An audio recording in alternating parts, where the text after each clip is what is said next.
minutos, 30 graus a temperatura. Justiça brasileira decide. Risco iminente de morte obriga médico a fazer transfusão de sangue em testemunha de Jeová, mesmo contra a vontade da família. Estamos aqui diante de um impasse, né? Porque, segundo a religião, os fiéis, né, de testemunha de Jeová, não é permitida a transfusão de sangue. E aí, como é que se faz na hora em que há uma necessidade da transfusão de sangue? Bom, aqui conosco está a doutora Vanessa Lisboa de Almeida, que é advogada especializada em direito médico.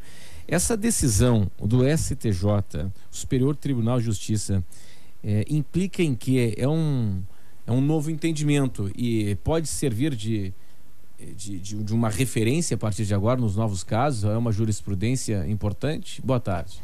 Boa tarde, Renato. Com certeza é uma jurisprudência importante e ela abre um novo norte para o médico.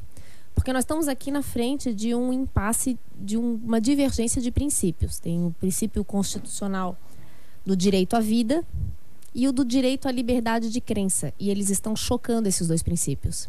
E o médico, quando se depara numa situação dessa, ele tem que respeitar a crença religiosa, mas ele também tem que garantir a vida do paciente. E até então, não se tinha na justiça qual o norte o médico deveria tomar, e agora nós temos. Então, deve ser privilegiado o direito à vida. Agora a questão é como operacionalizar isso. Como é que funciona? Digamos que um paciente está lá, imagino que sedado para, enfim, eu não sei se está consciente, pode estar consciente ou não. E aí ele ou seus familiares dizem que não queremos transfusão de sangue, não autorizamos transfusão de sangue. O médico, ele age contra a vontade na hora ali. Como é que se faz? É uma questão delicada, né? É complicado para operar isso aí, né? O Conselho Federal de Medicina, ele já se manifestou. Ele até publicou uma resolução, isso em 1980. E ele concluiu essa resolução com dois tópicos. Primeiro deles, se não houver risco iminente, perigo à vida do paciente, e o paciente não quer que faça transfusão, se não existe esse risco, ele não precisa fazer. Okay. Mas se existe o risco, o médico sim deve passar por cima da vontade do paciente e fazer a transfusão de sangue. Quer dizer, então essa decisão da justiça agora apenas vem orientar, né? Ratificar aquela decisão do próprio conselho. Isso, exatamente. Tá, mas a minha dúvida é a seguinte, né? Aí a gente entra numa área técnica também, né? Se o paciente está consciente, e aí, como é que se fazem? Vai sedar o paciente para fazer? Ignora a informação dos familiares?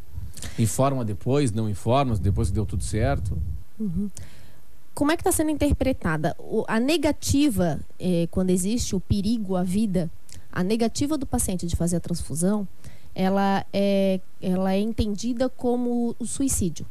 Porque se o paciente tem a informação de que ele vai morrer e a vida dele corre perigo, e ele diz, não, eu não quero, mesmo sabendo que eu vou morrer, ele está cometendo suicídio.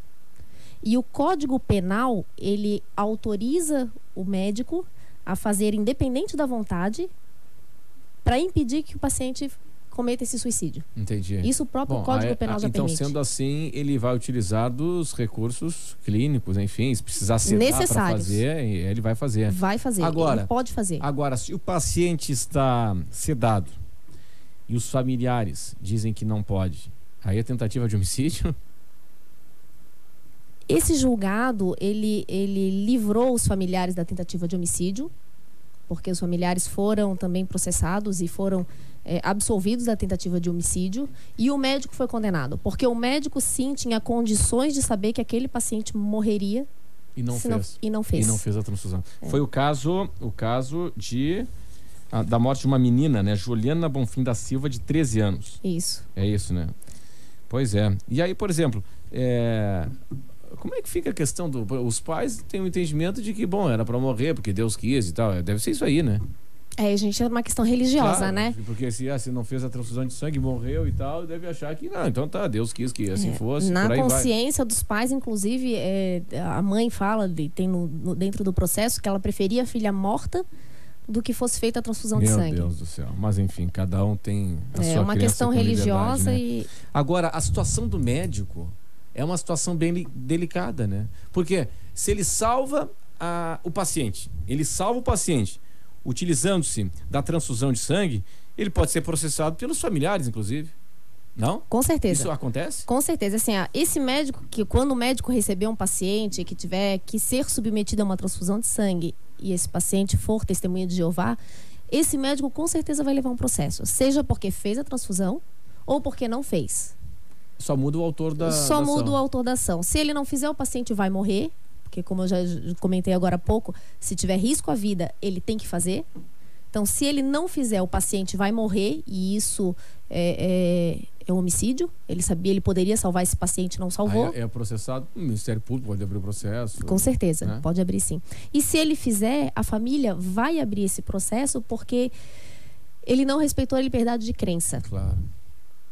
Então, e aí a gente tem que botar na balança o que vale a pena, o que é mais fácil para responder esse processo. Pois Com certeza. Você está vendo do ponto de vista do médico. Do médico, estou vendo do ponto de vista do médico. E qual seria, do ponto de vista do médico, qual seria a opção dele? Com certeza absoluta, ele tem que salvar a vida. Né? Ele estudou para isso e está nas mãos dele a salvar essa vida. Até porque tem essa decisão do STJ, né? A Maria Helena Diniz, ela é uma doutrinadora. Ela diz que a vida tem prioridade sobre todas as coisas. Que o direito à vida, ele prevalece sobre tudo. Para te ter direito à religião, à liberdade religiosa, tu tem que ter vida primeiro. Quer dizer, a vida está acima da questão da liberdade de crença, né? Exatamente. Então, partindo desse princípio, que a vida é o bem maior de todos, o médico deve sim sempre levar em consideração isso e, se for necessário, fazer a transfusão. E aí a consequência, que provavelmente vai ser um processo, vai ser discutido judicialmente. Nós estamos conversando aqui no Notícia na Tarde com a doutora Vanessa Lisboa de Almeida, que é advogada especializada em direito médico. Por exemplo, no escritório da senhora, que atende médicos que são vítimas de processos, o que mais chama atenção? Eles são mais acusados de quê?